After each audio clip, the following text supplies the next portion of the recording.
નમસ્કાર મિત્રો, DOL direct online સ્ટાર્ટરનું forward અને રિવર્સ કન્ડિશન કેવી રીતે કરી શકાય એનો આજે અભ્યાસ કરીશું. એની કંટ્રોલ સર્કિટનો અભ્યાસ કરીશું.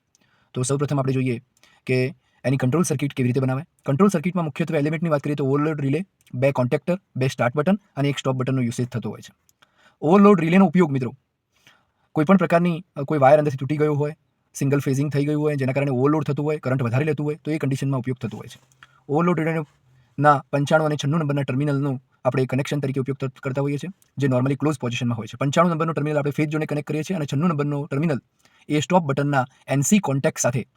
ઓકે, સ્ટોપ બટન અલગ અલગ પ્રકારના મળતા હોય છે, પણ સ્ટોપ બટન જો NC પ્રકારનું હોય તો એમાં, અથવા NC અને NO બંને હોય તો NC ટર્મિનલનો આપણે 96 નંબરને કનેક્ટ કરીશું. ત્યારબાદ આપણે અહીંયા 2 બ્લોકનું જોડાણ કરીશું. એક બ્લોકને આપણે ફોરવર્ડ તરીકે અને એક બ્લોકને આપણે રિવર્સ તરીકે જોઈન્ટ કરીશું. તો ફોરવર્ડ બ્લોક અને રિવર્સ બ્લોકનું આપણે આજે કનેક્શન જોઈએ છે. તો ફોરવર્ડ બ્લોકની અંદર વાત કરીએ મિત્રો તો પહેલું સ્ટાર્ટ બટન આવશે, જે નોર્મલી ઓપન પોઝિશન એટલે કે NO તરીકે આપણે કનેક્ટ કરીશું. જો એમાં પણ 4 ટર્મિનલ હોય તો આપણે NO ના ટર્મિનલનું જોઈન્ટ કરીશું. રિવર્સની અંદર પણ અહીંયા આપણે સ્ટાર્ટ બટન એક કનેક્ટ કરીશું, કારણ કે રિવર્સમાં પણ મોટરને ઓપરેટ કરવી પડશે, એટલા માટે આ NO નોર્મલી ઓપન કન્ડિશનની અંદર આ બટનનું પણ આપણે ઉપયોગ કરીશું. ઓકે, તો NO.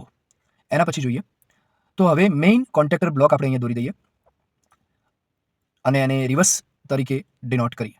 ઓકે, તો જે સ્ટાર્ટ બટનનો એનો એક ટર્મિનલ A1 જોડે અને બીજો ટર્મિનલ A2 જોડે કનેક્ટ કરીશું. ઓકે, પણ જ્યારે આપણે કન્ડિશન કરતા હોઈએ છીએ તો નીચે આપણે NCનું કનેક્શન કરવું પડે. NC કોનું? તો જે ફોરવર્ડ સાઇડનો જે મેઇન કોન્ટેક્ટર બ્લોક હોય એનો. આવું કરવાનું કારણ માત્ર એ હોય છે કે જ્યારે આપણે સ્ટાર્ટ બટન દબાવીએ ત્યારે તો મોટર ચાલુ થાય, પણ સ્ટાર્ટ બટન છોડી દઈએ તો પણ મોટર ચાલુ રહેવી જોઈએ. એના માટે આપણે નીચે NCનું ફોરવર્ડ જે મેઇન કોન્ટેક્ટર બ્લોક હોય એનું કનેક્શન કરતા હોઈએ છીએ. અહીંયા ફોરવર્ડ બ્લોકનું આપણે કનેક્શન કરીશું. ત્યાં આપણે જે NC લગાવીશું એ કોનું લગાવીશું? તો એ લગાવીશું રિવર્સ બ્લોકનું. ઓકે, તો અહીંયા દર્શાવ્યું રિવર્સ બ્લોકનો NC, અને આ બંનેને એકબીજા જોડે શોર્ટ કરી દઈશું. શોર્ટ કરવાનું કારણ શું છે કે જ્યારે સ્ટાર્ટ બટનનો આપણે ઉપયોગ કરતા હોઈએ ત્યારે ફોરવર્ડના સ્ટાર્ટનો ઉપયોગ કરતા હોય તો રિવર્સના સ્ટાર્ટનો ઉપયોગ થઈ શકે નહીં. ફોરવર્ડનું સ્ટાર્ટ દબાવ્યું તો આખું ટર્મિનલ ઓપરેટ થશે, રિવર્સનું સ્ટાર્ટ દબાવીએ ત્યારે રિવર્સનું ટર્મિનલ ઓપરેટ થશે. પણ આ જે કન્ડિશન આપણે બનાવી છે એ હજુ સર્કિટ કેવી બની છે મિત્રો? તો હોલ્ડ પ્રકારની સર્કિટ બની છે કે સ્ટાર્ટનું બટન જ્યાર સુધી દબાવી રાખીશું ત્યાર સુધી જ આ સ્વિચ ચાલુ રહેશે, ત્યારબાદ એ બંધ થઈ જશે.